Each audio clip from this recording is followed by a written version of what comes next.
plates out. Letting our nasty drain here. And we'll get ready to start disassembling our leaf springs. This baby's just about apart here in the back. All right, so here's a better view. That's actually the bottom of the housing. I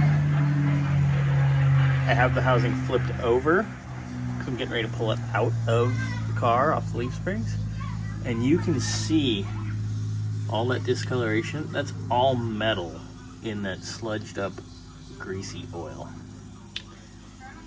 That diff is toast. All right.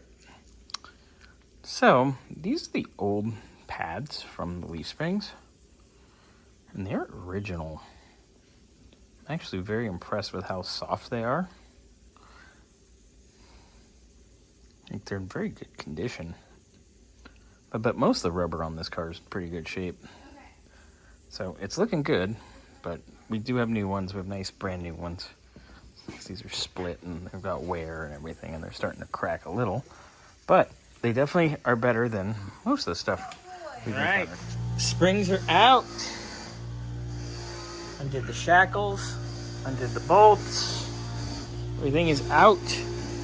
Rear suspension, pretty much, for all intents and purposes, done. We'll get the shocks out a little later when we lower the car down. Probably won't be today, but we'll get them out. Get that handled. Get those cleaned up too. But now I'm gonna take our old leaf springs, put them in the scrap pile, take our differential housing, get it moved out of the way, get our third member moved out of the way, and clean up our floor. And then it's off to the front suspension.